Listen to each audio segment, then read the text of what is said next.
Can you hear this?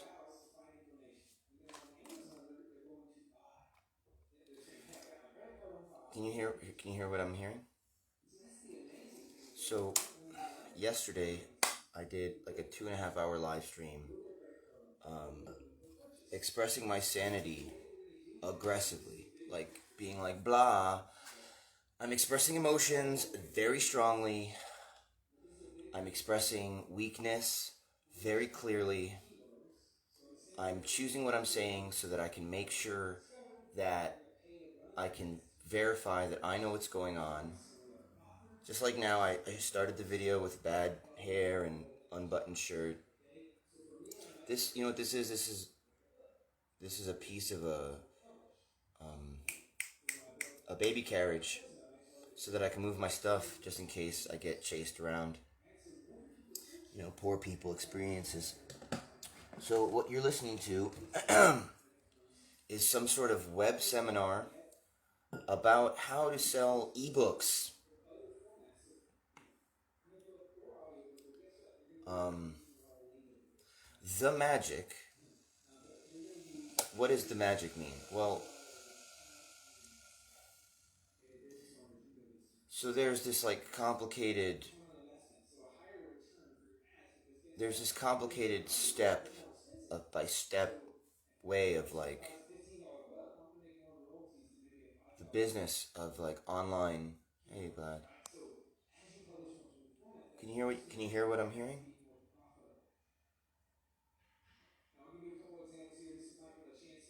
So my roommate, he's playing a online seminar about keywords and getting your book sold on Amazon and business. how to hack and game the spigot so that you can stick your mouth onto the how to game the keywords and game the system so that you could stick your mouth on the water hose of like online book commerce, because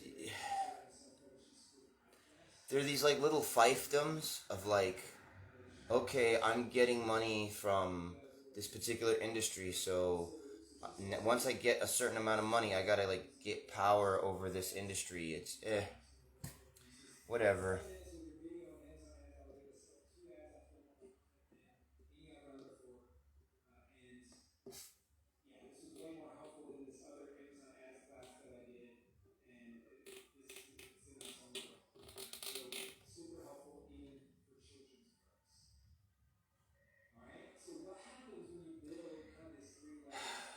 Like, can you just give me a shovel and I'll just like dig a hole in the sun with a hat on, like with a bandana, and I'll just work and sweat until you think that I'm a hard worker, like.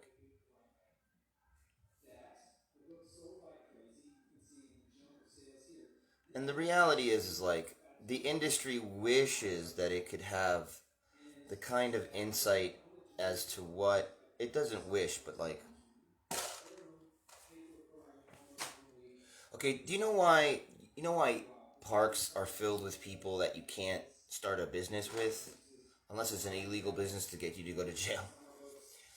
It's because colleges have a proprietary ownership of that level, that layer of society where you can be beneficially creative. It belongs to colleges. I can explain the social mechanics of it, or I can just tell you that if you use words like zeitgeist or paradigm in any social context, it doesn't matter what social context that you go, almost doesn't matter. But there's the rare person that will like be like, oh, I know that word. Um,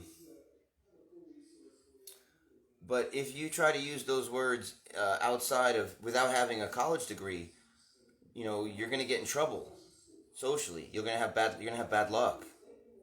Maybe not in the instance that you use it, but the luck will follow you around because you're not allowed to use those words because you don't have a college degree. It's a magical piece of paper that allows you to use these fancy words and not be offensive.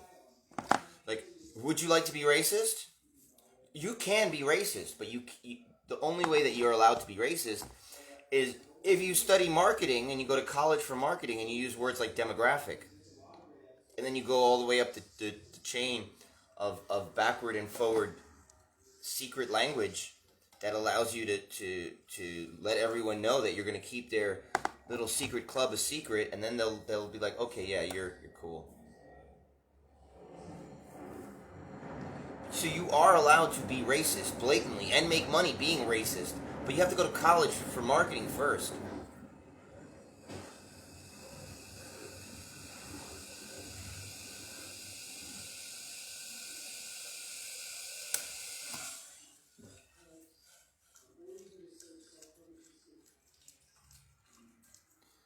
You know, if you're trying to keep it real, and if you're trying to believe what your school teachers taught you, that you, the real you, uh, without having to fake the funk or pretend to be someone else if you don't want to, or you can pretend to be someone else and say that that's who you really are, and say that's how you identify, and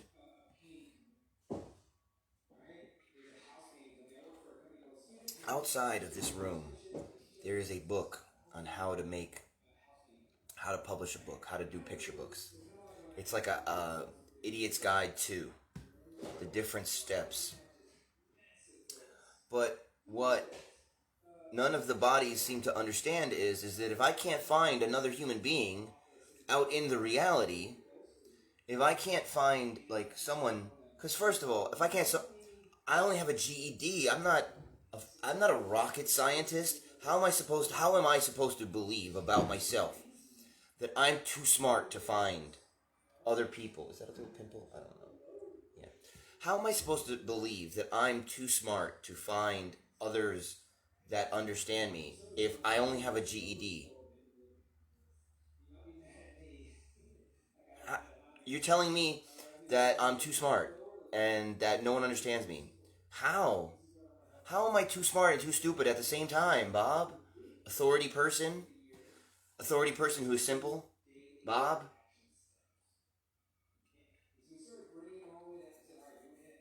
Mr. Man? How am I supposed to, how am I supposed to believe that, you know, listen, I told you, growing up in school, I couldn't be a good student, and I tried. You know, there's a stand-up comedian who does a thing where he talks about when he would look at the clock and he would cry, and his dad would come in and yell at him to do homework. Um, I don't remember his name, but it's like on the tip of my tongue. I'll remember it. This is tea. Um,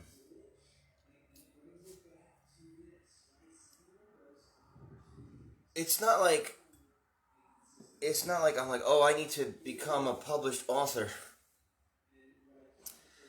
It's that, oh no, Hollywood is promising to Hollywood is threatening to create a poor adaptation of myth. It's not it's not I'm going to be an author, I'm going to be a published person. I'm going to work so that I can separate myself from the poor people that I grew up with. No.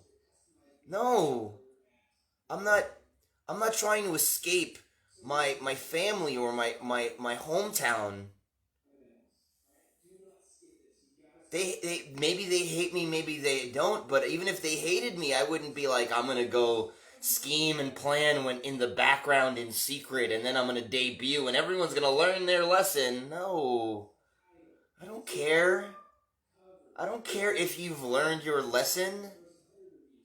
Who cares? So you hate me. Great. Who cares? It's your business, it's your loss, Bob.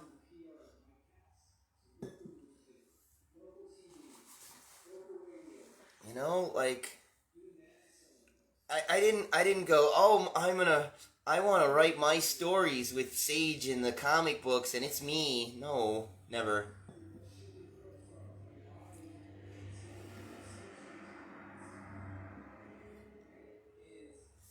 Um,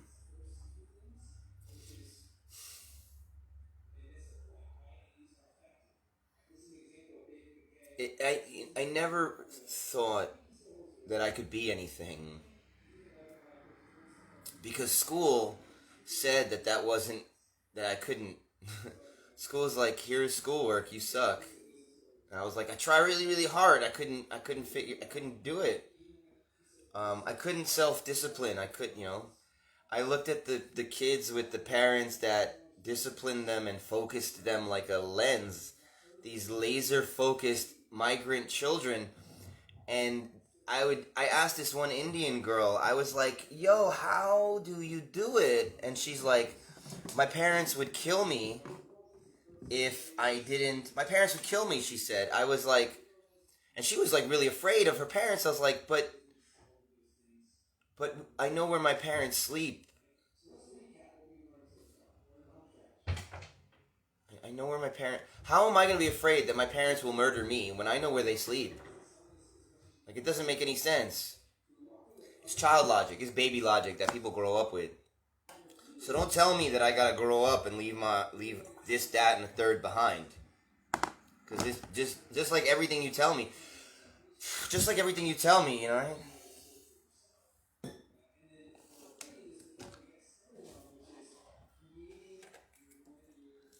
Look,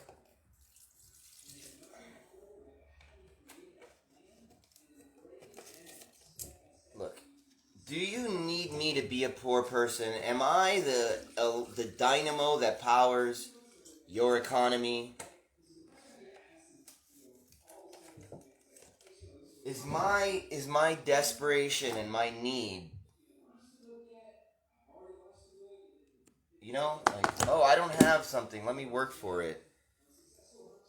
I'm not going to work for things that I have been raised to believe that the quality of my character, you get to know me, what I would really do. You should, like, love. Paying for love, hello, not allowed. Doesn't make sense. That's not what love, it's not, you can pay for affection, okay, but, you could pay for, like, a back massage, or, you could pay for a haircut. You could pay someone to shave. You could pay someone to wax your body. You probably could pay someone to brush your teeth, but I don't know how you could do that. For those of you who don't know what happened to my tooth, um, I was watching Jennifer Lopez and Vincent D'Onofrio in The Cell, and at the end of the movie, The Cell, the monster of the movie turns into a plant, like a growing special effect. And the growing special effect is in a square. So a physical thing in the set that is being a digital effect is creating a envelope shaped square as you're watching. So if the monster is turning into plants, and the plants is growing in the shape of the movie square, then the monster is growing in the shape of the movie square, and I got scared. Because if the monster in the movie is growing in the shape of the movie square, then he might know that he's in a movie. And if he knows he's in a movie, he might try and get out of the movie. And that's crazy. And so I thought, that's crazy. I'm not going to believe that. So I kept watching the movie. And then when the movie was done, there was someone in front of me and they hit me in the face with a chain. What do you want from me? You want me to lie to you? You want me to go talk to a fucking emotionally tormented, social status scared psychiatrist who has got a tiny baby in their head that's scared of their parents murdering them so that they could work really hard to get really far in college so they could sit in a room and tell me that I need to take a pill that's gonna kill. All it's gonna do is okay. What is the pill going to do? I'll tell you what the pill's going to do. So the video game Halo, when the guys made the video game Halo, the news magazines that like video games were interviewing the guys that made Halo, and they said, guys that make Halo, why are the Marines in space using old-fashioned guns? Why don't they have laser guns? It's the future. And Bungie said, we've done the research and it's not cool. It's a laser gun makes no sound, and it's not fun in the game to have a laser gun with no sound. So we have old-fashioned exploding metal rounds in our video game. And the guy that worked for Bungie, he said, in the future, weapons will look like a drink that you drink and all of your enemies die. And that's not a fun video game. You know, like, that's not like a challenge.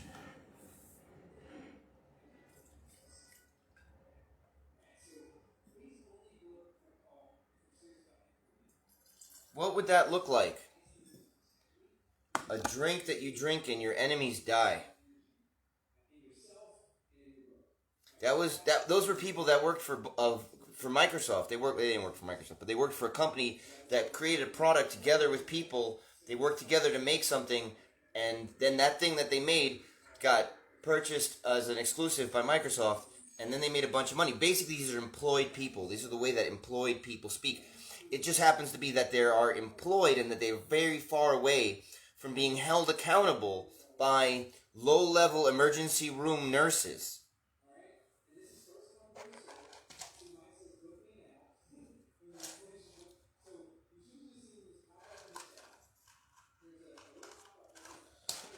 So,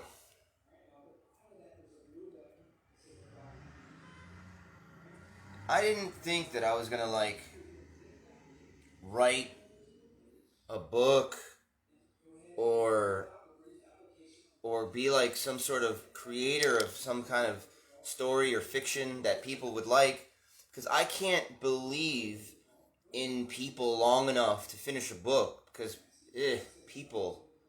When I was a child, people would be like, "Oh, are you an artist?" And I would be like, "Who am I going to make art for? Like, who's going to look at what I make? Look at these people. They don't. These people, these ingrate, these aggressively sad expression, these moping, pouting." Ingrates. Come on. Why would I make art for? Why would I waste my time creating something to show to you? Well, I'll wait until the train goes by to turn the hot water on.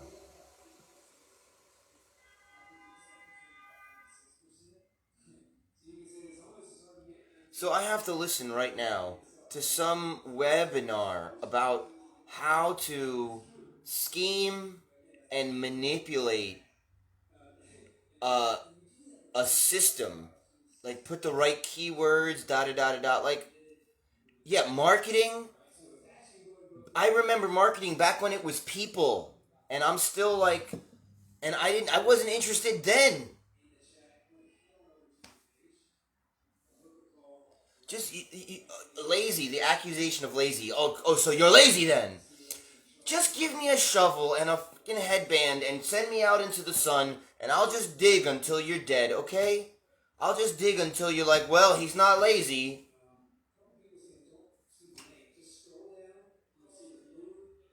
And you're mentally lazy. You're mentally lazy. That's for 90s kids. When your teachers know that there's no way that your soft first world country body is going to be able to compete in the workplace with the third world country hellhole escapees, that they're built like bricks because they're made where they make bricks in the desert, and if you threw them down a flight of stairs they wouldn't even break because they're so tough. Okay, bye-bye. Like they're so strong. Your teachers knew that there was no way that you were gonna outwork those guys. They knew that you would have a heart attack, and John Henry. They knew that if you tried to fight the machine of migrant labor, that you would die. So instead of calling you lazy to do your schoolwork, they said that you were mentally lazy.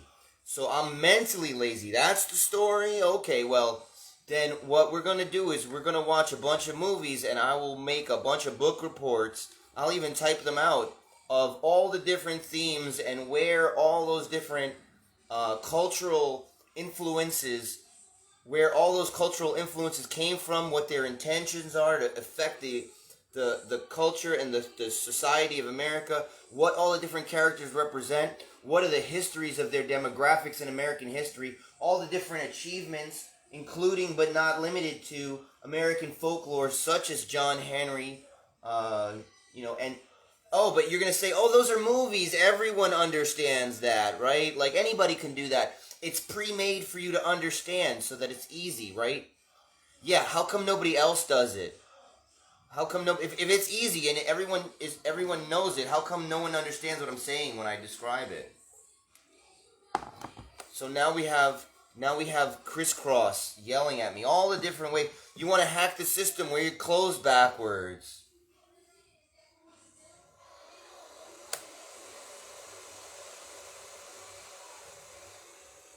I only started writing because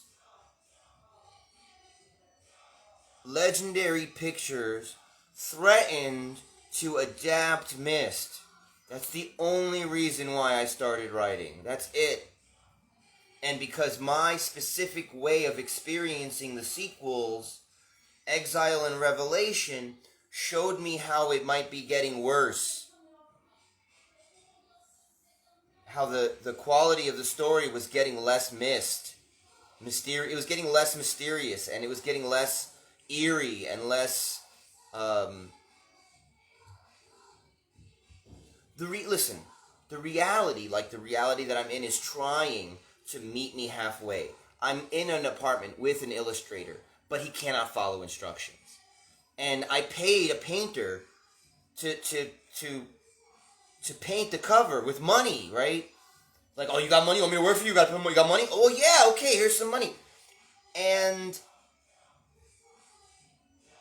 the illustrator that I'm living with, he cannot follow instructions. Like, his motivational system in his mind, and I understand because I have motivational systems, he doesn't need to listen to anyone. He's not motivated to listen to anyone.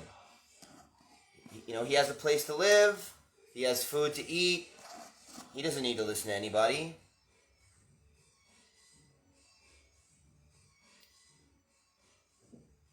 I'm so male.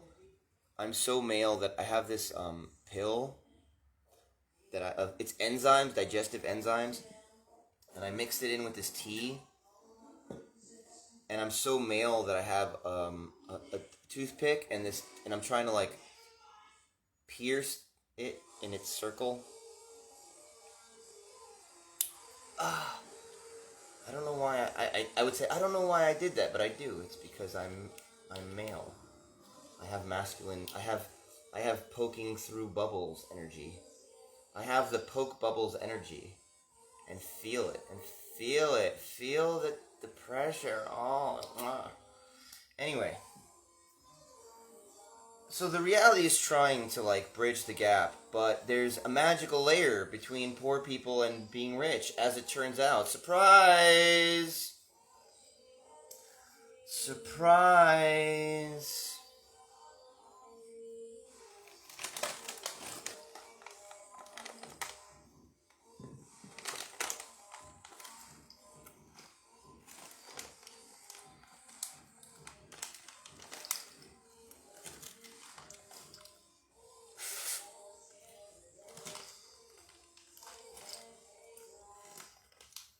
Do you know how disinterested or unmotivated I am to find the secret keywords so that I could put something on Amazon and the algorithm will like lead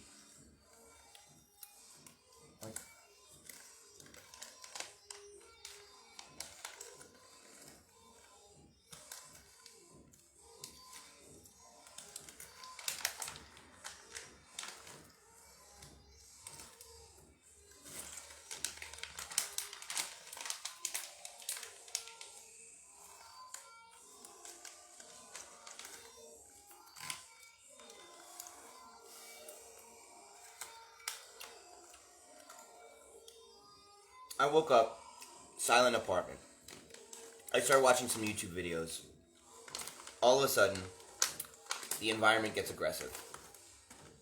I have to hear a Bluetooth speaker pumping out noise. Okay, what am I listening to? I'm listening to some webinar on how to sell books. And I'm like,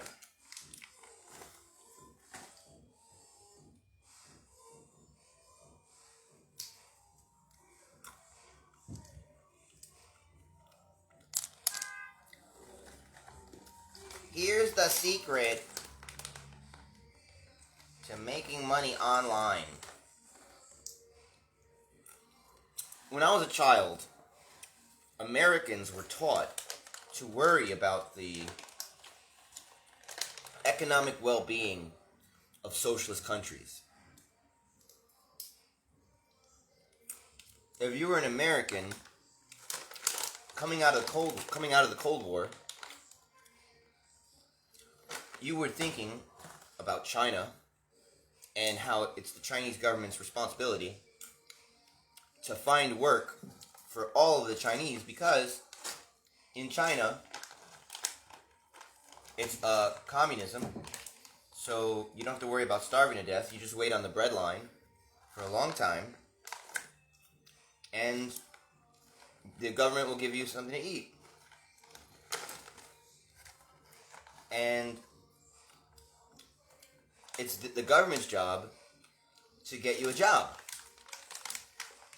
And so in the United States of America, as a child, even though you're like going to school and you're watching cartoons, and even though there isn't anything called the internet in the 90s, for some reason you're going to have a memory of a video, maybe a picture on the news or in a magazine, of a bunch of Chinese people sweeping in a city. Like, the city is empty and there's just people in the street sweeping. You want to tell me that I need to work? No. You want to tell me that I'm lazy? Baby, I don't think so. I don't think I'm lazy. I don't think so. But I don't want to waste your time, because we both know that we're both done with that silly story.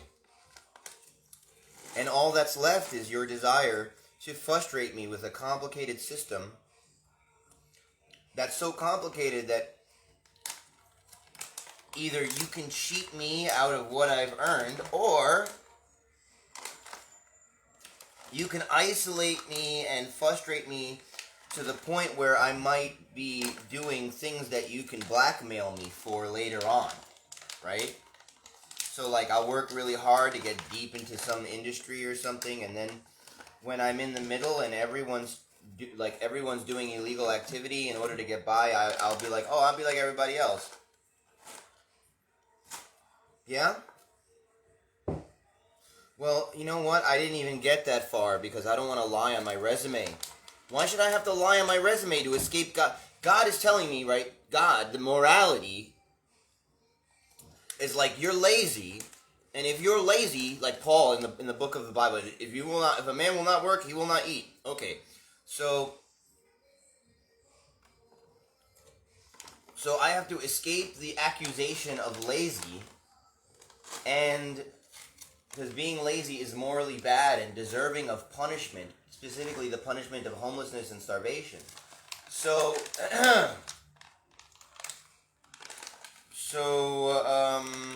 it's so boring.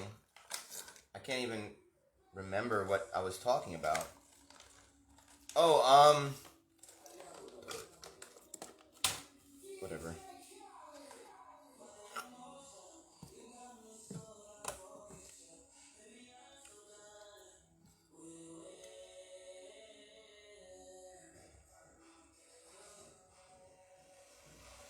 I feel bad for her, because she's so magical that she can surround me and torment me, but she can't be a person.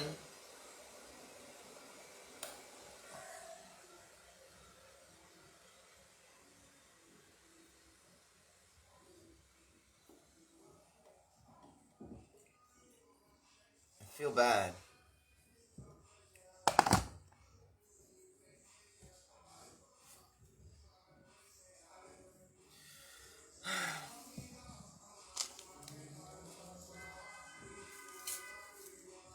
I made a video last night, specifically, you know, showing weakness, making sure to express it eloquently with what we would consider sanity. That way that we can clearly identify your animalistic desire to attack expressions of weakness.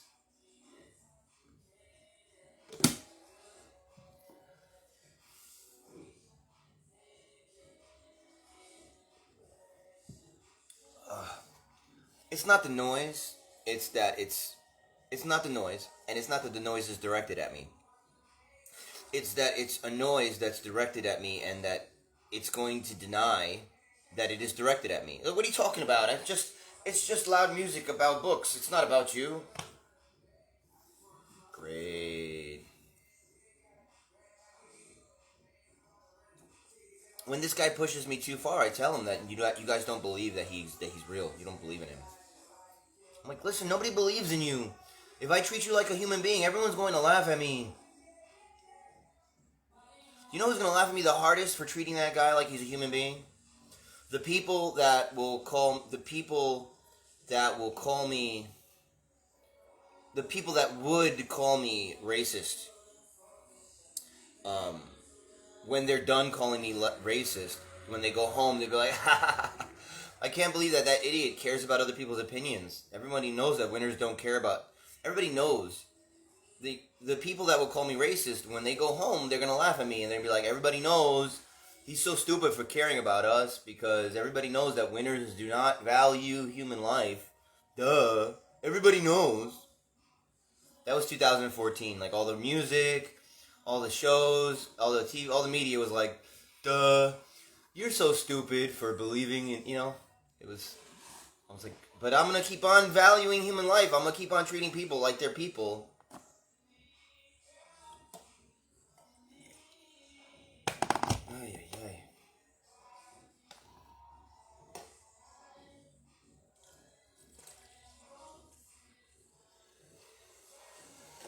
ay. I should text. As soon as I started writing, out of the fear that Hollywood would poorly adapt Myst, as soon as I started writing, I started looking for collaborators. What you guys call cohorts, because you don't know what peers. You can't say peers or a peer group. There used to be this phrase, no jury in the world would convict me, back when people actually believed that there was such a thing as a jury of peers. A long time ago, women on TV used to say, no jury in the world would convict me. That means that they would, beat someone up or kill somebody, and they would tell the story of the torment or the threat or whatever it was to another bunch of humans that relate and understand everything that they relate to and understand, and the jury would be like, you're not guilty, I would have done the same thing. I would have done the same thing. And that doesn't, that expectation of being understood, it doesn't exist in the English language anymore. They might have it in hood language, that they say it in a hood language, but no one says it that way in English no more. So Beyond the Trailer is about to do a live stream, so maybe I should stop doing this. So, I started looking for collaborators because I knew that I was going to need somebody else to interact with people. I knew it. I was like, okay, I'm going to do all the work, but I need a front man. And everyone was like, oh, I need an illustrator. And everyone was like, oh, can you pay me? And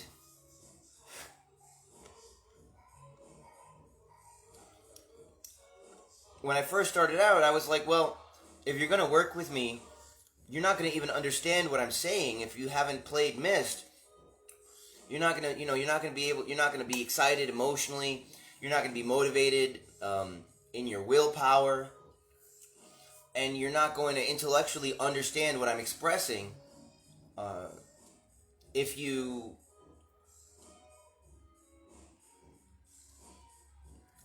haven't played Myst. So I looked in the Myst fandom, and I didn't know it at the time, but the Facebook groups were like little little maze or labyrinths of different kinds of non-interactive people. Like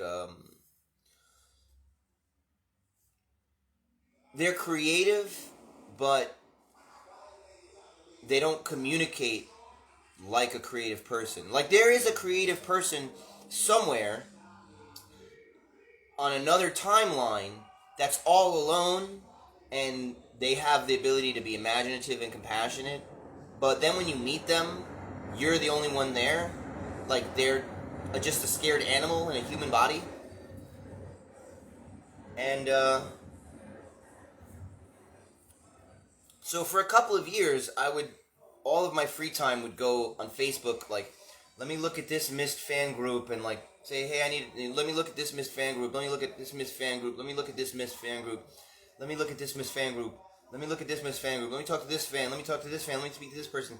Hey, do you do illustration? Hey, do you do illustration? Hey, do you do illustration? Hey, do you do illustration?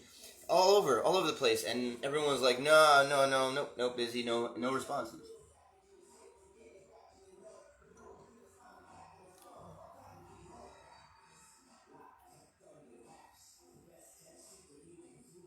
When I send my empathy into the direction of the aggression, what I sense is a desire to be murdered over there.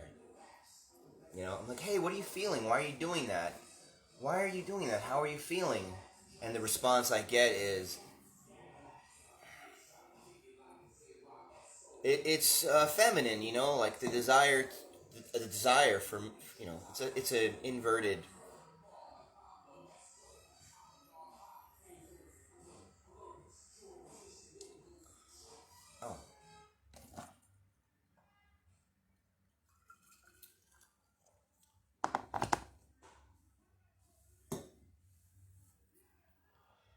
Oh, the I didn't have a set story for a missed television show. I didn't have what they call an OC, or a character that I had made in the Mist universe a long time ago. Like somebody made a character called Cyan, like a blonde boy, uh, dressed in blue, exploring the Mist universe, and that's their character that they designed. And it's, for me, I'm not I'm not saying that they should feel embarrassed. They should be proud of themselves. But for me to draw like a little blonde boy wearing blue and say his name is Cyan, and then like, and he knows Atris and he's in Dunny. That's, for me, that would be embarrassing, because it's not enough. There's not enough there for it to justify being something. You know, a, like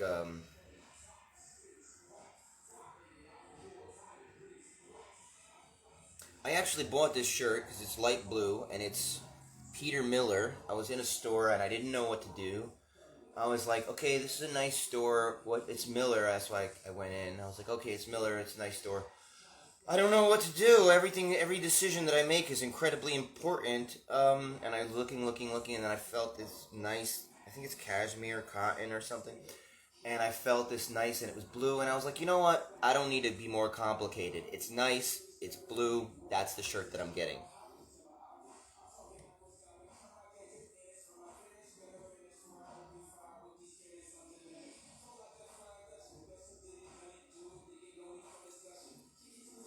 I used to like this kind of music, but I don't like this kind of music anymore because It shows up to rap battle me when I have ambitions of being average. I'm like, hey, can I just be average? Can I just like have a normal life? And it's like, rap music, I'm better than you. Buka buka buka buka buka buka buka buka. It stopped.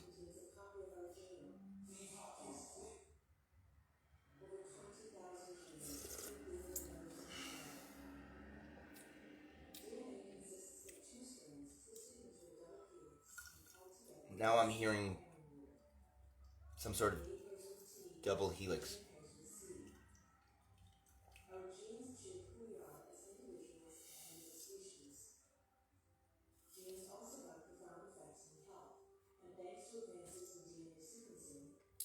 You know, and for a long time, I didn't even start working on a television show.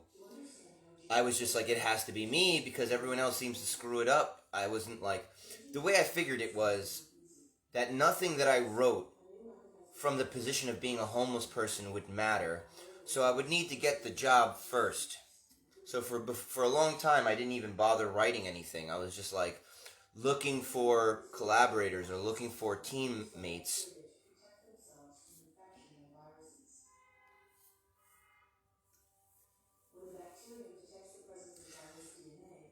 Real life is so fake that a person who doesn't believe in viruses is trying to sound smarter than me with his rap song music. So that person has no, there's no character. There's no like this is a person, these are his attributes, this is the way that they are. No, it's just whatever it needs to be to beg me to poof, poof, poof, uh.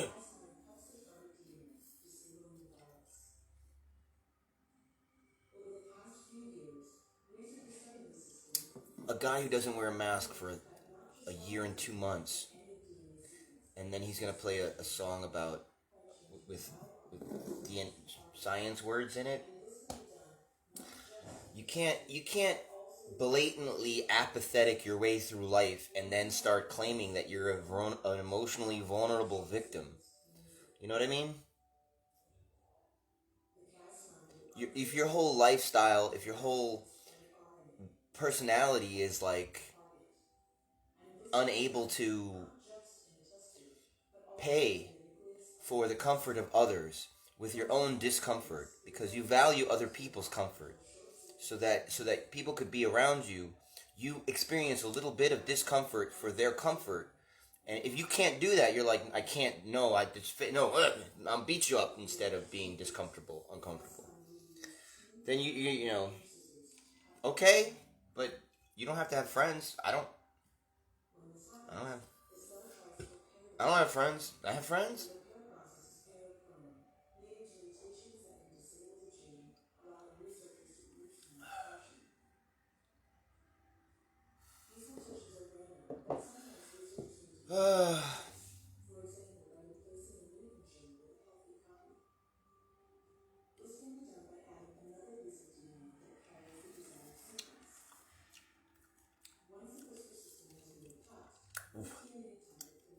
Listen,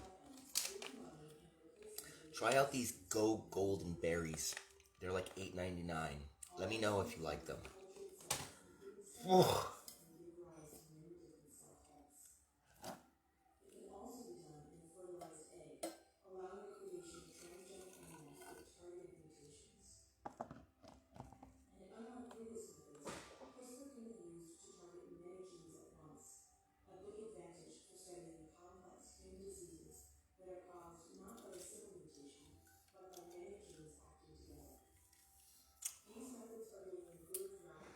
No, the reason why we're treating you like a weirdo is because of genetics, but we can't tell you. That's why. It's some reason. It's a reason. There's a reason.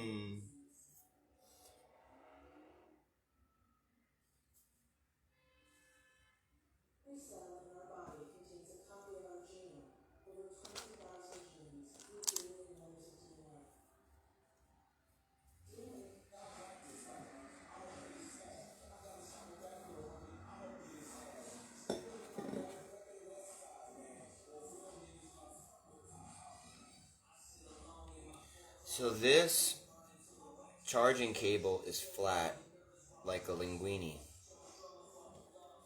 And this charging cable, although it's almost the same size, it's a little bit shorter. This charging, no, it's the same. It's the same size, almost. No, it's the same size. This charging cable is round, like a very heavy spaghetti.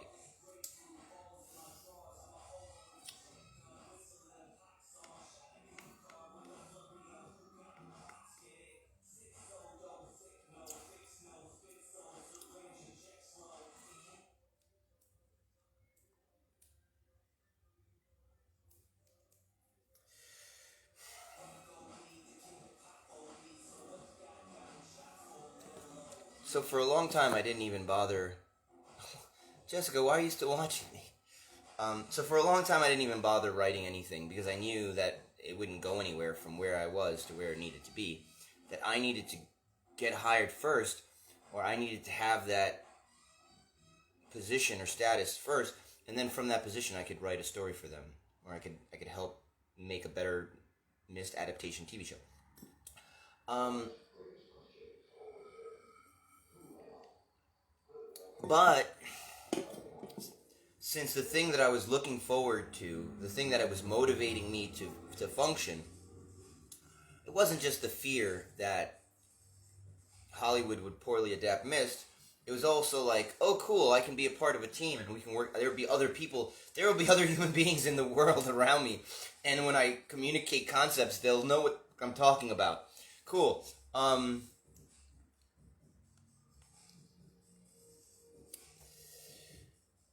My pay would have been a team.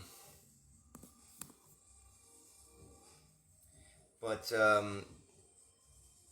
I was like looking around for a team, and then I ended up living in Colorado with a friend of mine who also has like Hollywood ambitions, and he wouldn't team up. He wouldn't like work with me on. He wouldn't work with me. He wouldn't like research the investment opportunity that I was bringing to him of like trying to rescue like, hey guy, I actually know these people, like help, let's work on this thing and help them because they're for some reason this company is like in trouble.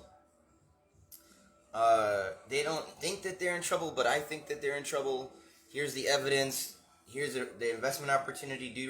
For some reason he didn't, and it was so frustrating. But I was so happy to be living with a friend and have like my brother with me to go um, shooting and to go bike riding and to like live, like cook food and like, hey, we're eating, we're going to the movies together, we're hanging out with friends together. Wow, this is so great. So that was so much fun that the overwhelming frustration of like, why isn't real life real? Like why can't any of the people that are in my life, like that are even trying to get into Hollywood, why can't they utilize the opportunity that I represent? Like, why not? And it was so frustrating. Thankfully, I was in Colorado, so we had recreational marijuana, so I was able to like just get incredible. Along with the coffee, I was able to get super disconnected, I guess. And in that place, I was like, well, I might as well start writing. I didn't write with ambition. I was just writing because I was like, okay, here's all this energy. Can we convert it into something? Because I'm not feeling the frustration because I was so stoned. But the energy was there. I could feel that there was an energy there, but it wasn't wrapped up in my emotions because I was medicated. Uh, and so I was like, okay, let me start writing. So I started writing these characters. Started thinking about my friends that I missed hanging out with my Brooklyn friends, Tara, Tara's relationship with her drummer, and I started writing these stories. And not even stories, really. I just started writing character bios or descriptions. And still, I knew better than to start writing a story because whoever hired me would ask me to change it because they're in charge, not me, right?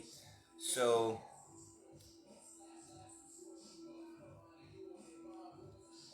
so I created or I wrote a bunch of characters, and I kept myself away from like a lot of different kinds of media like Rick and Morty. Farscape, The Expanse, a lot of stuff that I didn't get into just because it wasn't high enough quality to register. It's like, oh, you could still do all that stuff over again. It's not. If Star Trek made a show that was basically the premise of The Expanse, nobody would be like, oh, The Expanse already did that. No, because it would be Star Trek.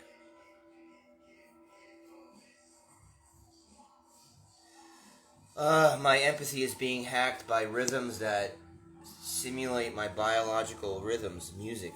Good times.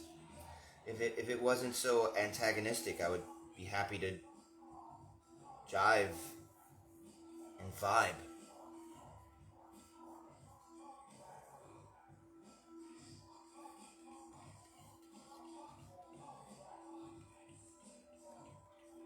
I texted my I texted the guy that I hired to paint a cover, and this poor guy, he, you think in terms of like blame, right? Like good guy, bad guy, person does bad, they're bad, blame them. But to me, it's so clear that when I text and interact with the person that I hired to paint this cover, it's so clear to me that, how do I describe it? It's so clear to me that the personality of the guy is one thing, and the disgust of me that I would pay this person for a painting and that they would paint it and then give it to me for money, that disgusts them. And that's not them. But it's coming through them. And they can't like say, I'm a high class person, you are a low class. They can't admit it. They can't be like, I'm high class, you're low class, you can't pay me for a painting. They can't say it. They can't, because they're in America. If they were in another country, they could say it and it would be cool. And everyone would be like, no, you're right, I'm a low class person, you're a high class person. I don't know what I was thinking that I could save up enough rupees so that I could pay you in the higher class to paint my stories. That's silly.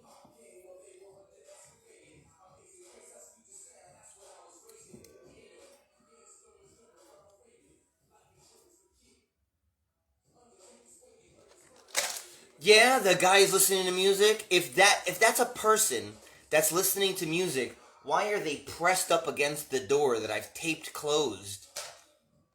Your Honor.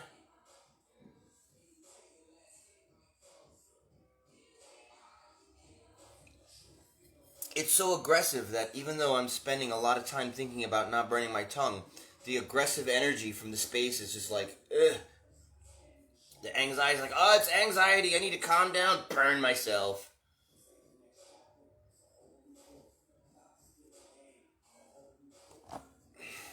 I'm listening to what sounds like Johns and pimps singing about how much that they love money. And I'm thinking about how nice girls are and how soft their skin is, and oh, if only one would like me and think that I'm a cool person. Meanwhile, I'm hearing Johns go, I like money. Money is a square piece of paper. It's so nice.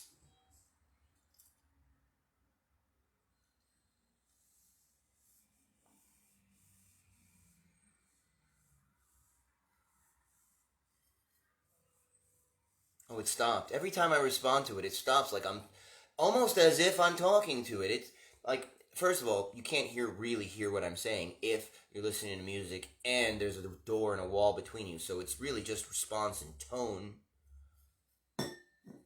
Yeah, because I have to control your behavior with how I feel. It doesn't matter what I say, as long as I say it with inflection.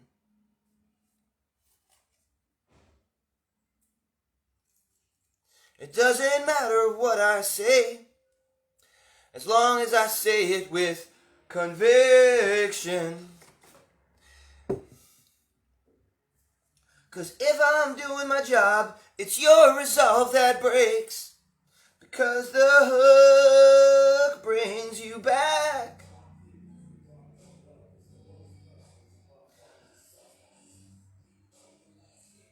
I am telling you no lies. I am being insincere. In fact, I don't mean any of this. Still, my confession draws you near. To confuse the issue, I refer to familiar heroes of long ago. No matter how much Peter loved her, what made the pen refuse to grow? Oh, is that you think I'm fighting you with music, baby? But nobody cares about you to fight you. In fact, nobody even wants to be touched by you. And everyone just runs away. 'Cause the hook.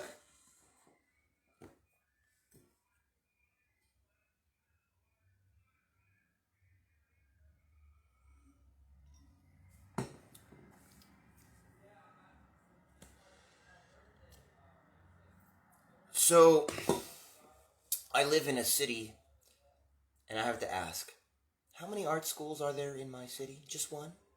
Just one art school? And how long has it been here? They just made it. They just made it this year. In fact, it doesn't even have a graduating class yet, right? There's only one art school in the entire city. There's no other art schools. And it just opened. No, it's not that. How many art schools are there? You don't even know because there's so many art schools in New York City.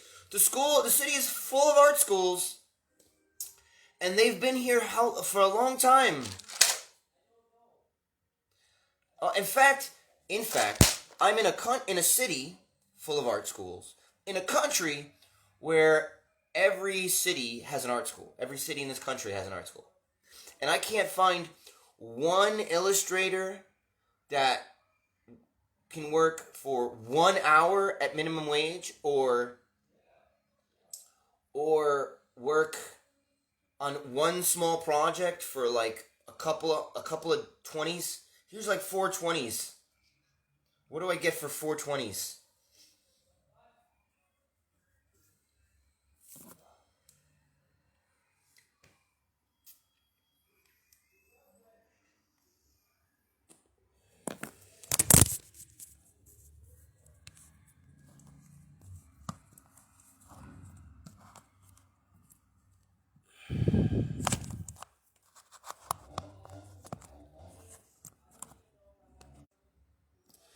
So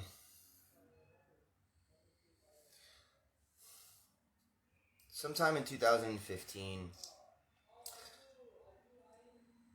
Cyan came out of hibernation, and they started a Kickstarter for Abduction. And the goal for the Kickstarter was like $1 million or $1,100.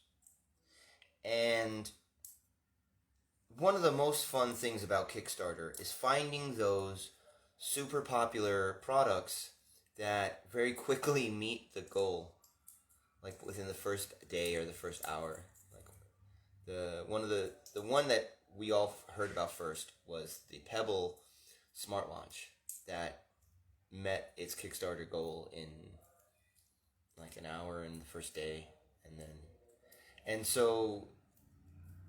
But one of the other things that is fun is when it gets initial surge, and then there's like 2 weeks where everyone's like, I wonder if it's gonna make the full Kickstarter. I wonder if this product will actually come into existence. And it's got this like steady upbeat of of Kickstarter pledges, and then the fun thing about that is then you get to like go into the social media and like tell all your friends, hey, like it's on its way. Don't you want a mask that's really cool? Don't you want a bicycle that's electric and affordable? Like whatever Kickstarter is coming up with. Um, in fact, making things and getting products made, kind of, in theory, escaping for poverty, but not really. But like doing business and like making money is so easy right now that we're all living in like a royal king hierarchy, and we're all pretending that it's in capitalism, because we know that we could just like dip our foot into industry and immediately start making money. Everybody knows that you could buy Dogecoin and wait 3.5 months. Everybody, it's that joke is like 2 years old already. But we are people, and in order to be moral and not steal, we kind of have to have a self-esteem. And in order to have a self-esteem, we kind of have to have other people tell us that we're good. And we have matured and disassociated enough that we have we have disassociated enough that that's money. And then we convert the money into a lifestyle. And then we listen to the communication of the luxury, and we feel good about ourselves. And we look at how we worked and how we followed the rules, and we keep on following the rules.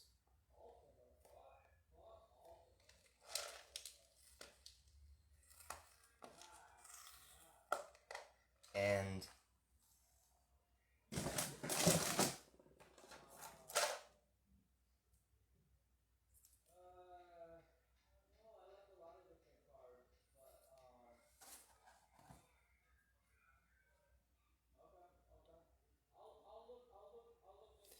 and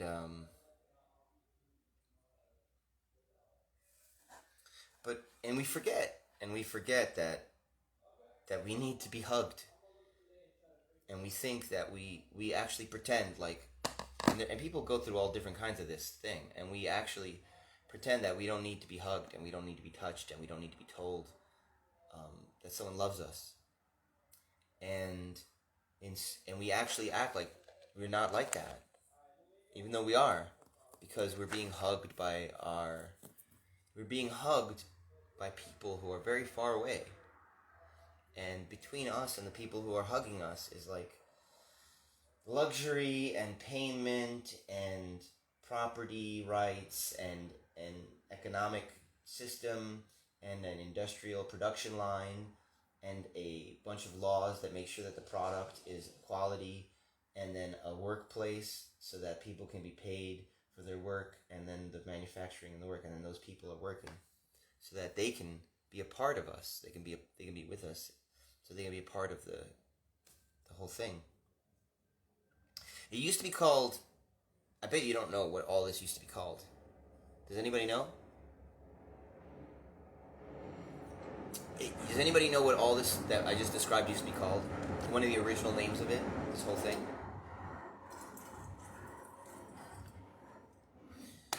It used to be called Christendom.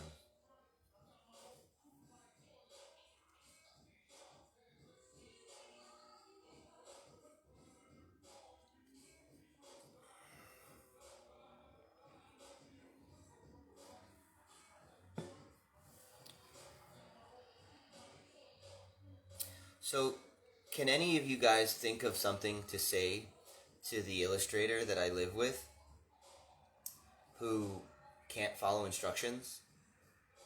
Can anyone think of something to say to um, all of the people, the painter of my cover included, who are just waiting around for me to say the wrong thing so they can take everything I gave them and keep it as theirs with a sense of superiority, like I should learn my lesson and they're going to teach me a lesson?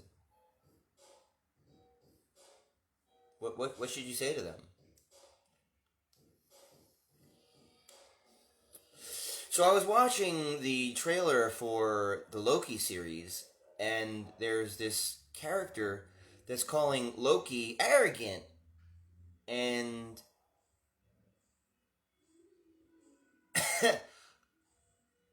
And in the next line, they call him the God of Mischief. And I'm like, I don't know if that's arrogance. It looks exactly like arrogance.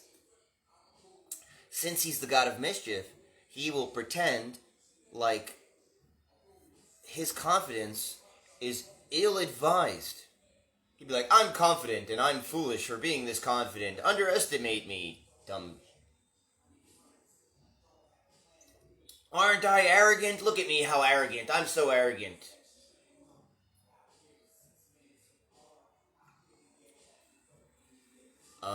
Is he arrogant or is he just really, you know...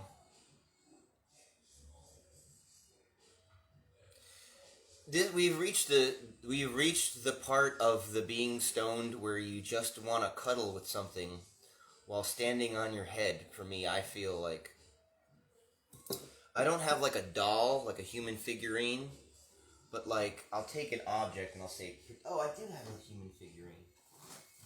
It's not a human figurine, but it's a it is a thing. If I can find the cover for this. Okay, so this is a bear.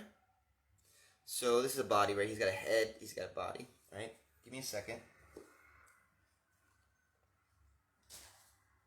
Yeah, that'll work. Hold up, I'm gonna stick something inside. I'm gonna stick something inside of this bear so that he'll accidentally look more like me, and you'll be able to see him, so it won't be clear.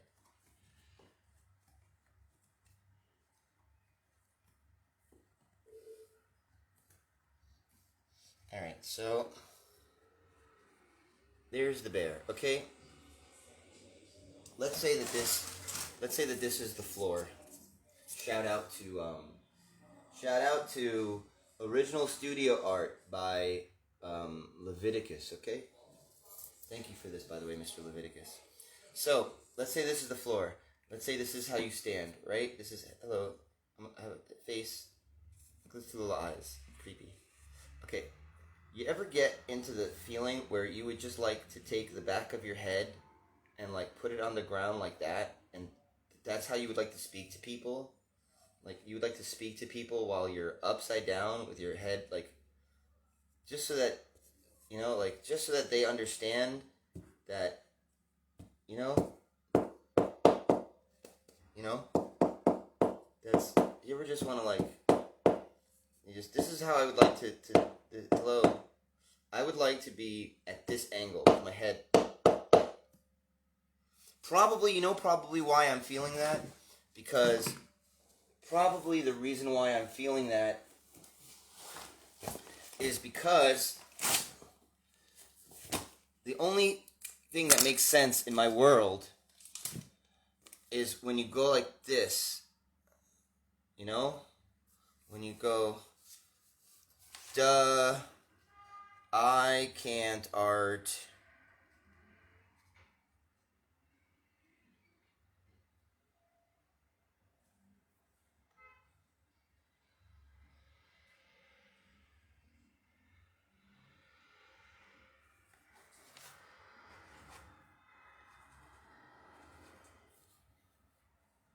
It's like, duh.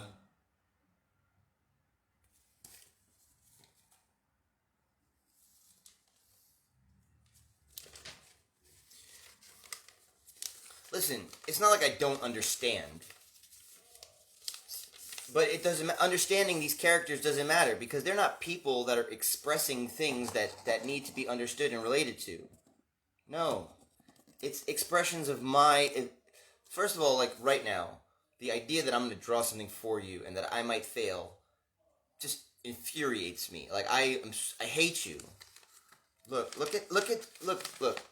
Look at how angry I am at the idea that I could do something that you would approve or disapprove of. I'm just like, go away.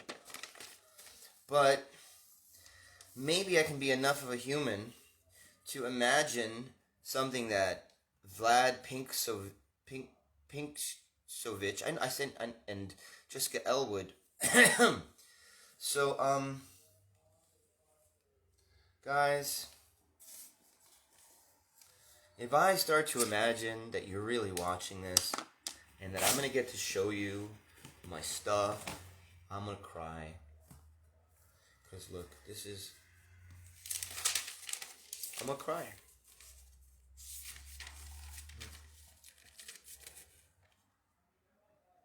Yeah. Doesn't that make you want to cry?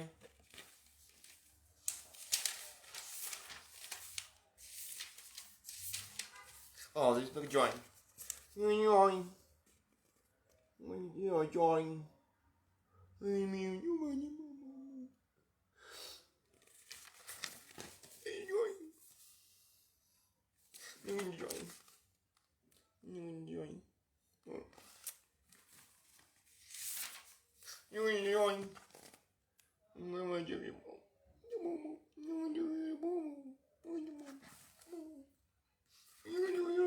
Little face. He's a little face. He's looking at water. What are you going to do?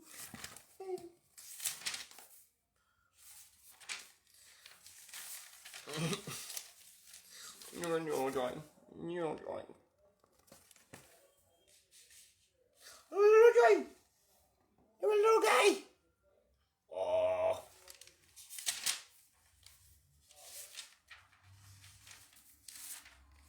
We got the toroid again. This is a toroid. It looks like a butt. Looks like pant pockets. Right? It's the same one from before. It's the same one from before. Okay, so you read like a teen fiction series, okay? Like Divergent or the Hunger Games. Okay, so you read it.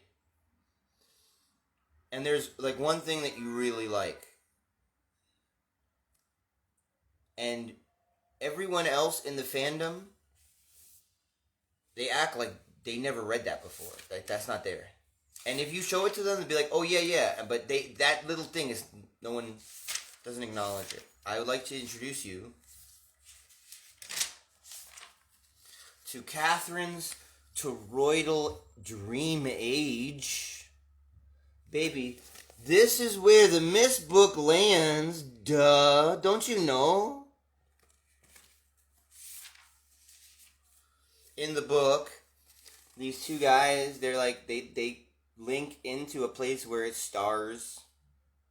And then there's a hole, and they go, let me go down into the hole. They're like, what's going on? Let me walk down.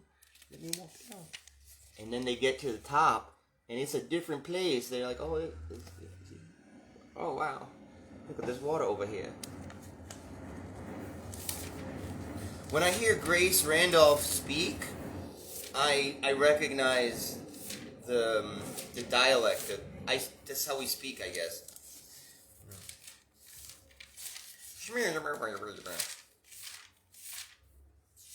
Look, Will. It's Will. By the way, are you getting a backwards camera angle? That's not nice.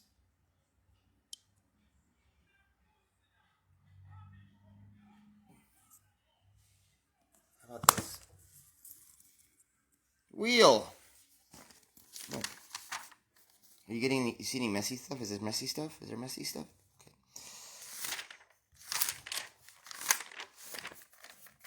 Aww.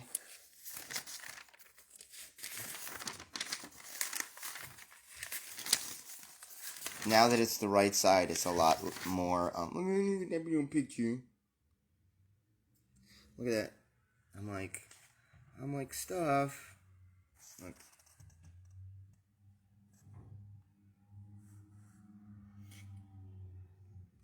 Catron's toroidal dreamlike age. Those are clouds. If I had the book, I would open it up right now. Look at his little face, looking at water. Look at the little body. He's like, I'm on the upside down space. Oh no, stars. Wow.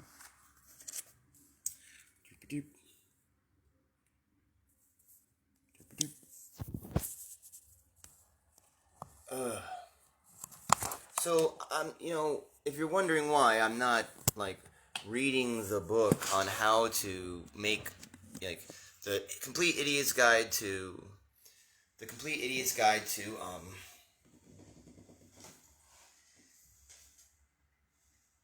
Publishing. Why am I not reading The Complete Idiot's Guide to Publishing? Because that's not motivated. I'm not motivated that way. How about The Complete Idiot's Guide to, after you paid the artist, to asking him for it, so that you don't come across as like a plebeian, cultureless, uncouth Philistine? The Complete Idiot's Guide to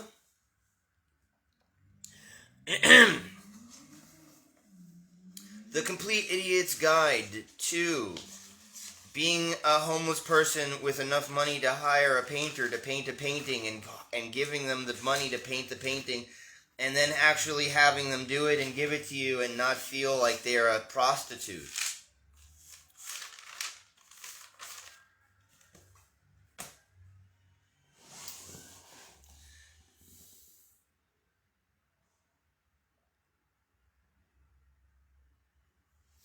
In my mind, there's a conversation. The conversation's like, it's very mean. That's why I don't want to say it out loud, but it has to do with, either you do it, you do it for free, or you take money and you do it. But if you take money and you do it, I shouldn't feel scared that the same reason that everyone doesn't like me, that I'm here with the person that I'm paying, that you're not gonna not like me too, just like everybody else. Then what are you here? We all grew up watching. We all grew up watching.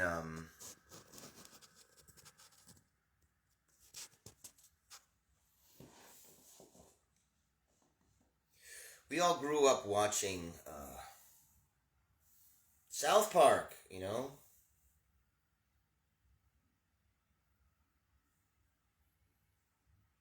We all grew up watching South Park, like.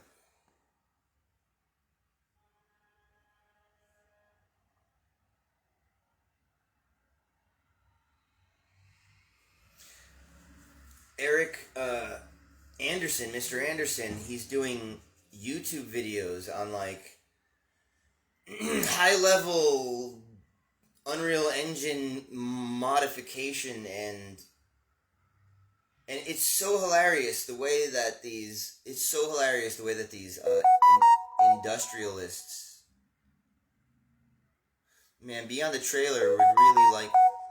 I got Beyond the Trailer and NASA. Beyond the Trailer's like, hey, it's an Ask Me Anything, and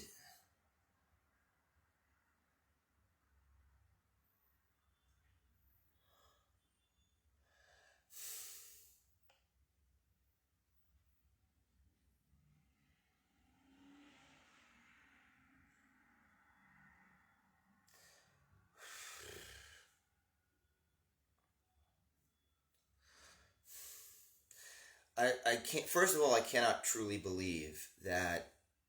I cannot truly believe that Vlad Pinksevich and Jessica Elwood are actually watching. And B,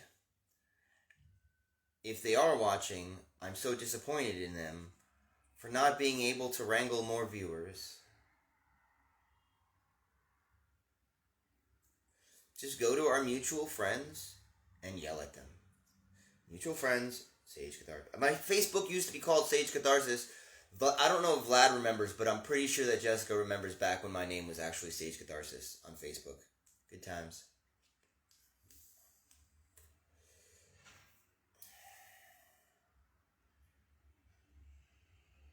You know how much it costs to have your name be your handle? You have to legally change your name to the name that you would like Facebook to have. Then you have to petition Facebook to change your name with the documentation that you can scan. And then you have to change your name back to your normal, regular name after Facebook changes your name. But even though Facebook is supposed to not be watching you, how much you want to bet that if you do that, that something will happen and be like, we updated our terms of service. You gotta somebody said that that's not really your name. Some anonymous tip said that your name is not really that. Actually, that's what happened. I just remembered. Okay, you know what happened? Here's why I'm Roman Arnaldo instead of Sage Catharsis. So, Penny Arcade and Shark Muffin were getting really specifically aimed at me, and I started to edit down their stuff and present it back to them like, yo, is this about me? And uh, they were like a little bit of ignoring me and a little bit of like, nah. And they kept on getting more and more aimed at me, and I was like, listen guys, I'm poor, so I can't afford to like believe in like some kind of conspiracy or something. So if you're writing music about me, you need to tell all the people that are asking me for money that I'm inspiring you or something, because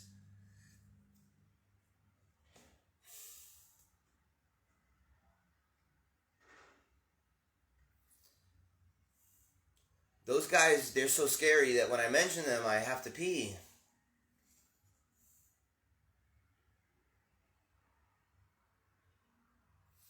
And I was Sage Catharsising so hard that one of you, beloved of mine, decided to give me some of that tough love and say, oh yeah, you want the truth life? Why don't you make your real name the name on the Facebook? I confess, I burned out this vape cartridge mad fast. I'll admit.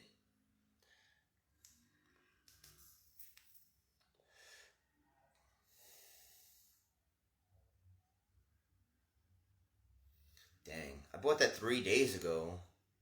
No, I bought it like a week and a half ago.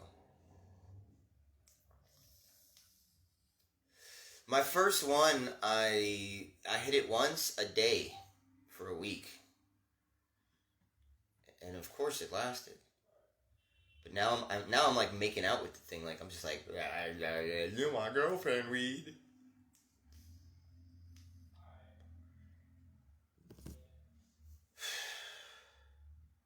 You get to the point where you don't want to leave the house without like the companionship of a chemical. Like whatever it is, I just would like something that's there that I know that there's something there besides me. Oh, is it alcohol? Oh, is it marijuana? Oh, is it tobacco? Oh, is it caffeine? You know, just something that that you carry with you, and then you get used to it. Otherwise, clothes would do the job.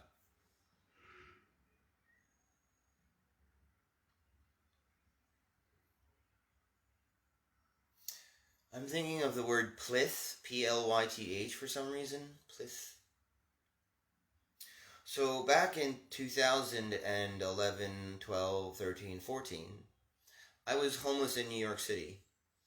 I was sleeping in alcoves, comfortably fine. I'm like because I came out of Occupy Wall Street with a book bag with like a bivy sack. A bivy sack is like, instead of a tent, it's a body bag. A bivy sack is pretty much a body bag for your sleeping bag, so that when it's not supposed, like a bivy sack is not supposed to be waterproof, but it should be like another layer of against the cold, and it should be somewhat of a water layer. Like if you have a good bivy sack on a platform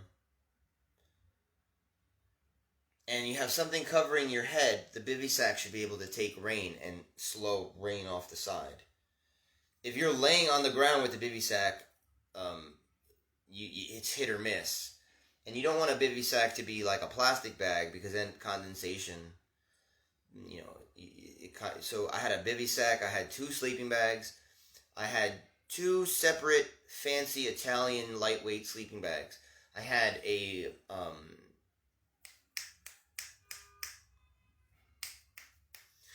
goose feather or some sort, like it's actually similar to the one that I have now.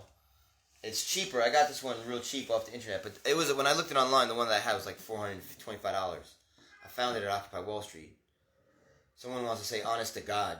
God would like to say honest to God, but I'm religious, so you don't say those sorts of things unless you like You don't say honest to God unless you're like super stoned and super high and you're like, God, where are you? Like, come hang. It's funny because my roommate's name is Scott.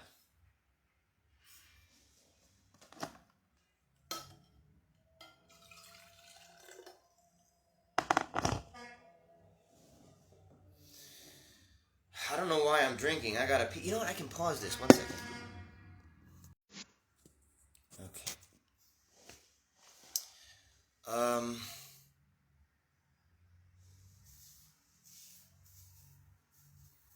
I have a comb somewhere, but I don't know where it is. The comb that I have from the bleach kit. I don't know where it is right now. It looks so good. Shut up. You wish you had a big old neon green pompadour head. Vlad, make some lime green jello and then carve it into the shape of a Chad haircut and then just like stick it to your head on the front like a unicorn, like a Destiny video game unicorn pinnacle. And like it'll just wobble like glib, glib, glib, glib, glib, glib. That'd be cool.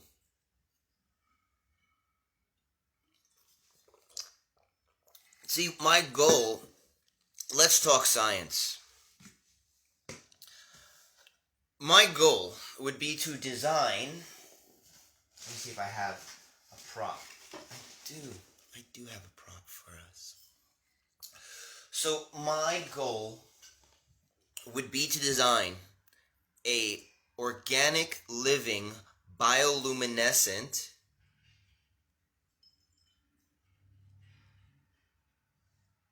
and if it creates vitamin B, because it's an organism that creates vitamin B, that'd be good too.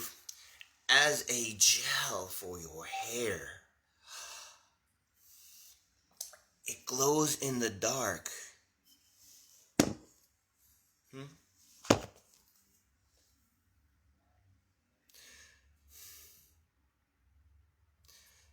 So what you're telling me is that the people from the island of Puerto Rico, they have water that glows in the dark, and they have an infection in their skin, in their face, and in their back, where bacteria can grow. And you're telling me that there's a bacteria in the water that glows. You know, we choose to do the difficult thing, not because it is easy. We choose to do the great thing, not because it is easy, but because it is difficult. So, don't tell me that we don't have frontiers left. Don't tell me that there's nowhere left to push. That we should just give in to the generic revolution, the easy man's progress. By the way, there should be some animations there. You want to throw in some. Hey, for the fans in the future, if you want to throw in some, so that's while Sage is speaking, you want to put in some images. It's just pre-made. So let's discuss Myst. It is the year 1996, and you have cut school. But you are such a dweeb, a zoid, that you go from cutting school to the Barnes & Noble's bookstore. So that you could just fall asleep, entranced for hours, all day, like going to the movies. But you're at the bookstore. And you've been doing this for so long, even though you're only about 16 years old. You've been doing this so long that you're almost a bookstore connoisseur. Even though you don't have any money to buy anything. So you go to the tiny bookstore in Flushing, Queens.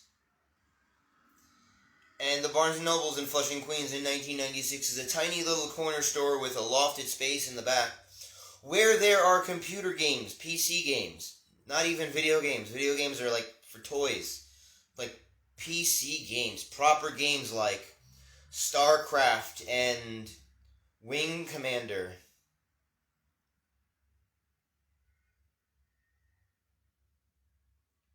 I'm just gonna let that sink in. If you can give me an amen. Y'all need to get more people's watching.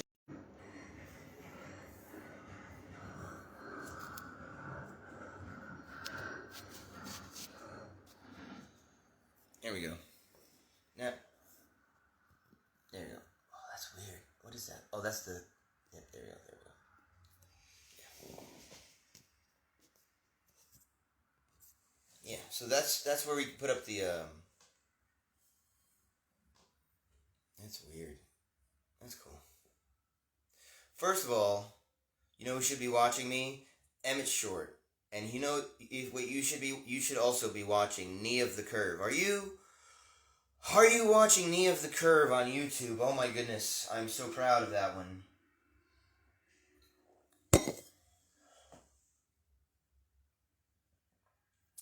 There's a new genre. It's called unapologetic tall white guys.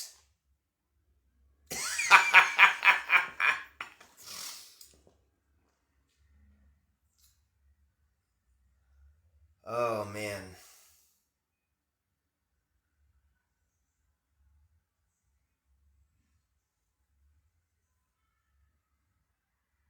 And I still haven't even gotten into the wine yet. Oh no.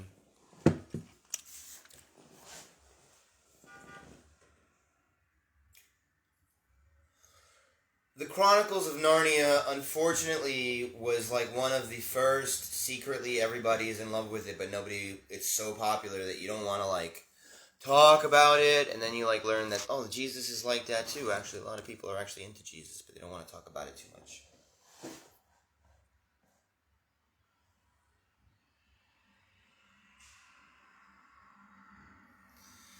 Um.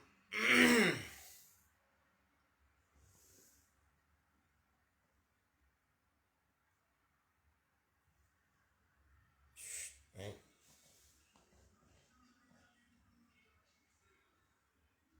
Oh, that's cool.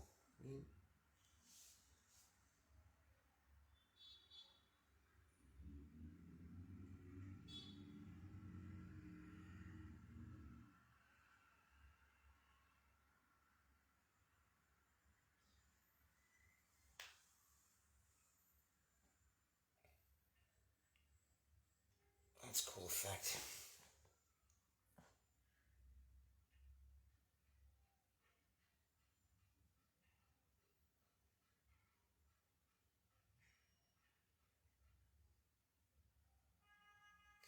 Hard work.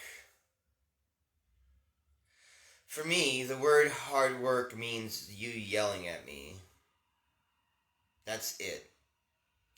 What other work could be difficult? If I can do the thing, then me doing it should not be hard. Can I do it? Can it be done? Yeah, okay.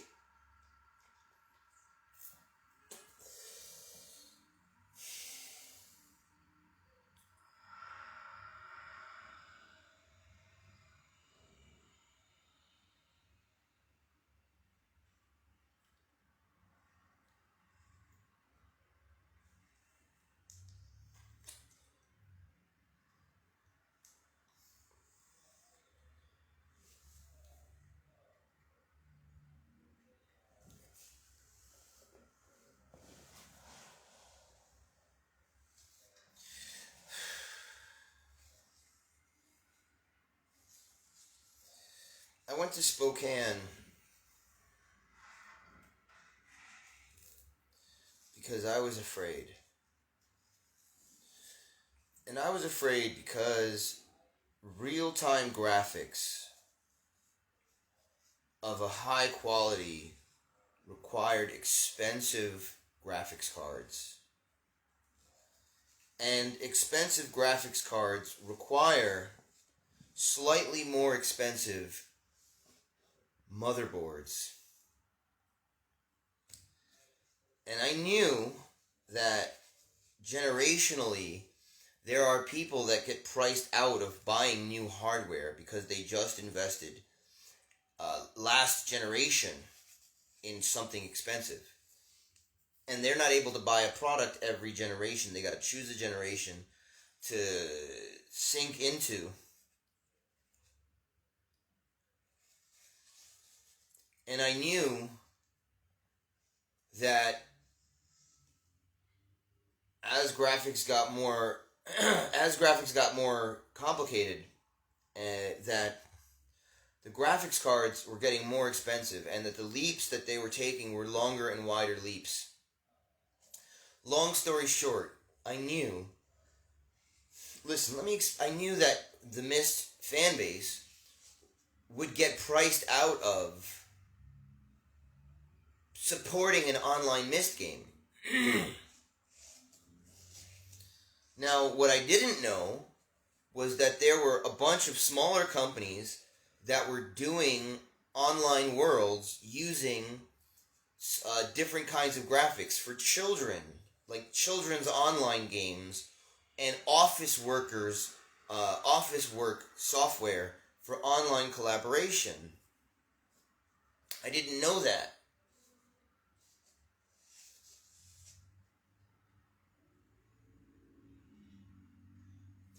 But look,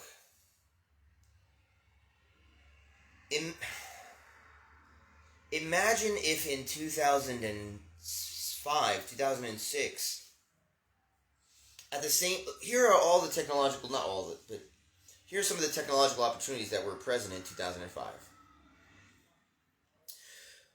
Halo 2 was playable online on the original Xbox, but on the Xbox 360, you had a detachable hard drive so that you could upgrade your hard drive space. So you could get, theoretically, I mean, you wouldn't get a terabyte, but you would get like 100 gigs on a hard drive. You could buy, or you could buy the 50 gig or the 5 gig. You'd get the modem. One second. Achoo! You would get the modem. Who's thinking about me? Someone's thinking about me. You would get the modem. You would get the hard drive, the replaceable hard drive. And in 2005, you get the iPod. Now, in 2006, the Zune came out. 2006, 2007. Now, the Zune, you could swipe up. It wasn't touch control, but you could swipe up and down, left and right.